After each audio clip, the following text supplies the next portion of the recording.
सांबार ही अशी एक डिश आहे जी ऑलमोस्ट सगळ्यांची फेवरेट आहे, पण आपल्यापैकी किती जणांना घरी बनवलेलं सांबार आवडतं? फारच कमी जणांना, कारण त्यांना पूर्वजात रेसिपीची सांबार मसाल्याची रेसिपी माहीत नाहीये।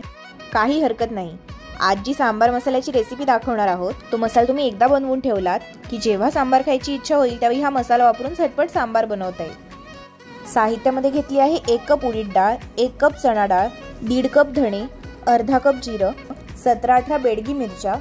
त्यानंतर घेणार आहोत हळद, मेथी, मोहरी आणि मिरी प्रत्येकी पाव वाटी। त्याचबरोबर लागणार आहे 1 टेबलस्पून हिंग। सर्वप्रथम कढईमध्ये 2 टीस्पून तेल घेऊ। हे बारीक गॅसवरच ठेवायचं आहे।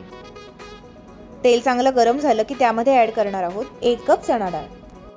ही चणा डाळ पाण्याने स्वच्छ धुवून घेऊन त्यातलं पाणी निथळून घेतलं आहे। ही डाळ खरपूस भाजेपर्यंत आपण अशीच परतून घेणार आहोत। इथे गॅस एकदम बारीक म्हणजे मंद ठेवलेला आहे। साधारण 2 मिनिटांनंतर हे मस्त खरपूस भाजून झालं आहे। आता एका प्लेटमध्ये काढूया। चणा डाळीप्रमाणेच 1 कप उडीद डाळ धुवून त्यातलं पाणी निथळून घेऊया। उडीद डाळ देखील छान खरपूस होईपर्यंत अशा प्रकारे भाजून घ्यायची आहे। मोस्टली जर तुम्ही घरी सांबार बनवत असाल तर तुम्ही रेडीमेड सांबार मसाले वापरता, पण अशा प्रकारे सांबार मसाला बनवून जर तुम्ही त्याचा सांबार टेस्ट केलं तर पुन्हा बाहेरचा सांबार मसाला घेण्याची तुम्हाला इच्छाच होणार नाही। आता आपण बघू शकतो ही उडीद डाळ देखील छान खरपूस भाजून झाली आहे। अगदी सुंदर खमंग वास येतोय।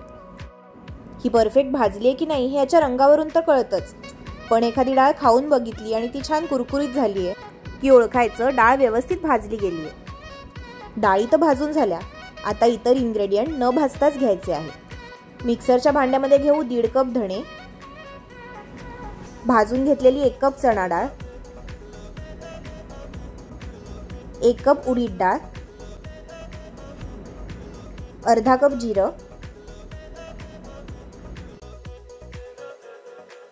त्यानंतर ऍड करूया पाव कप मोहरी, पाव कप मिरी,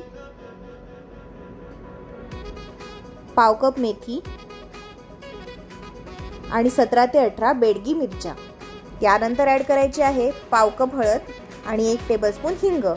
हे छान मिक्सरला वाटून घेऊ। मिक्सरचं झाकण उघडल्यावर सांबार मसाल्याचा खूप मस्त वास येतोय। ॲट अ टाइम सगळे इन्ग्रेडियंट घालून अशा प्रकारे हे तुम्ही बारीक वाटून घ्या, म्हणजे मस्त सांबार मसाला रेडी होईल। हा सांबार मसाला जर तुम्ही काचेच्या बरणीमध्ये भरून घट्ट झाकण लावून ठेवलं तर वर्ष 2 वर्ष या मसाल्याला काहीही होत नाही, पण हा सांबार मसाला वापरून बनवलेला सांबार जर तुम्ही एकदा टेस्ट केलं तर हा मसाला वर्ष 2 वर्ष तुम्ही शिल्लक ठेवाल अशी शक्यता मात्र कमी आहे। बरं तर मग आज सांबार मसाला तर बनवला, पण हा मसाला वापरून सांबार कसं बनवायचं ही जर रेसिपी तुम्हाला पाहिजे असेल तर ते आम्हाला कमेंटमध्ये कळवा, म्हणजे ती रेसिपी आम्ही तुमच्यासाठी घेऊन येऊ। काय मग आजची रेसिपी कशी वाटली ते कमेंटमध्ये आम्हाला नक्की कळवा। अशा छान छान इंटरेस्टिंग रेसिपी आम्ही तुमच्यासाठी आणणार आहोत, त्यामुळे पूर्वजाच रेसिपीजला नक्की सबस्क्राईब करा। व्हिडिओ आवडला असेल तर लाईक बटनावर क्लिक करा आणि हो, व्हिडिओ शेअर करायला विसरू नका। आजचा व्हिडिओ पाहण्यासाठी धन्यवाद।